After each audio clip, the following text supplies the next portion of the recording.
It was a quiet Tuesday morning in Austin, Texas, when Michael Turner poured himself a fresh cup of coffee and sat down in front of his computer. He had developed a strange hobby over the past few months: tracking down scammers.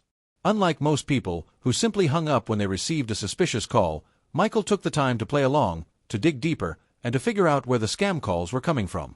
Michael wasn't a hacker in the Hollywood sense. He didn't wear a hoodie in a dark basement surrounded by glowing monitors. He was a regular guy, a freelance IT consultant with an interest in cybersecurity. His curiosity about scammers had started a year earlier when his grandmother almost lost $5,000 to a fake IRS caller. Michael had intervened just in time, and since then, he had made it something of a mission to waste scammers' time and, when possible, expose them. That morning, his phone rang. The caller ID said, "Customer Support, 1-800-375-9821. Michael smiled. He knew it wasn't real. He answered calmly, "Hello, this is Michael." A heavily accented voice came through the line. "Good morning, sir. This is David from Amazon Security Department. We have noticed unusual activity on your account. Did you recently purchase an iPhone 14 for $1,299? Michael leaned back in his chair, pretending to act confused. "Oh no, I didn't. That doesn't sound right. What should I do?" The scammer, who had introduced himself as David, quickly responded. "Don't worry, sir. I will help you cancel this transaction.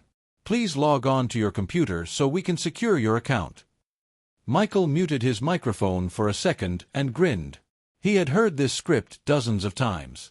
The scammer would eventually try to convince him to download remote access software and then help him log into his bank, pretending to issue a refund, only to trick him into transferring money.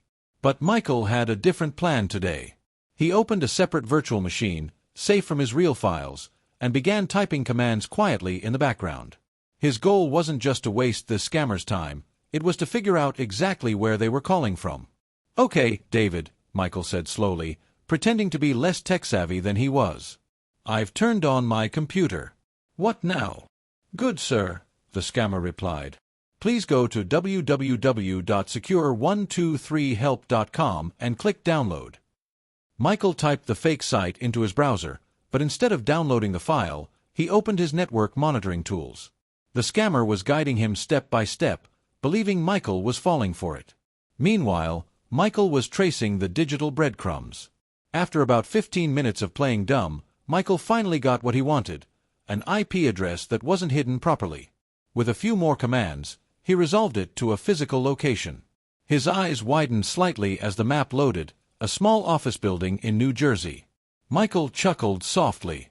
The scammer had probably expected to remain anonymous, calling from what sounded like a faraway call center. But this was closer to home than Michael expected. "David," Michael said, his voice calm but firmer now. "Yes, sir," the scammer answered. Michael leaned closer to his mic. "How's the weather in Newark, New Jersey right now?" There was silence on the other end for a long moment. Then the scammer stammered, "Sorry? I don't understand what you mean, sir." Michael grinned.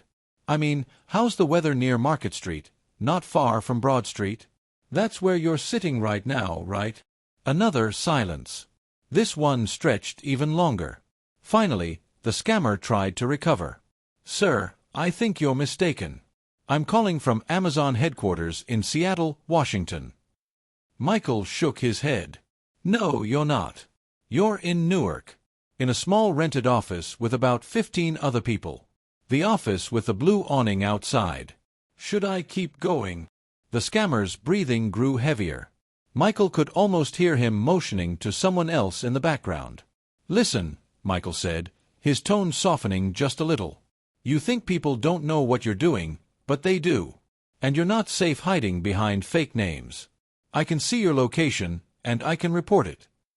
Suddenly, the line filled with angry voices.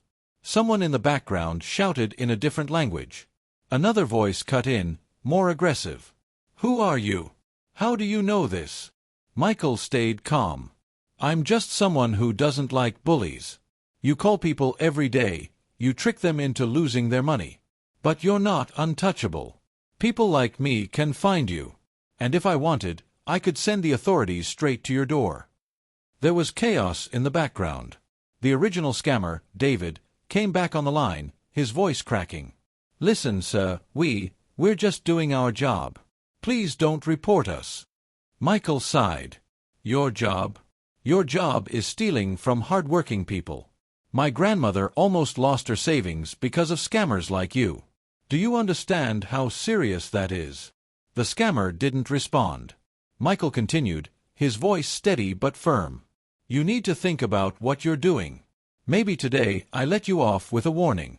But next time, you won't be so lucky. Authorities are cracking down on call centers like yours. It's only a matter of time." The line went dead.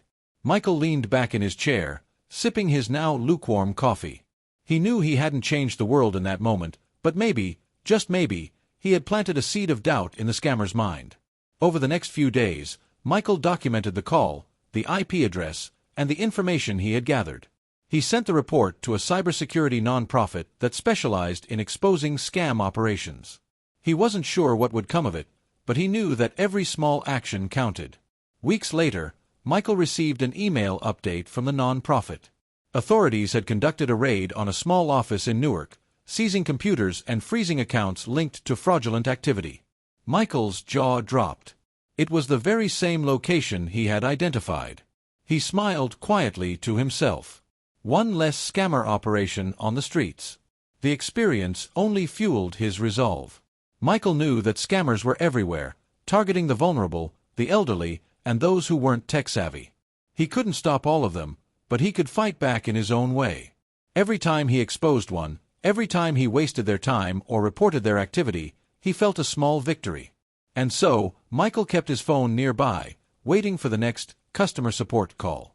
Because for him, this wasn't just a hobby anymore, it was a mission.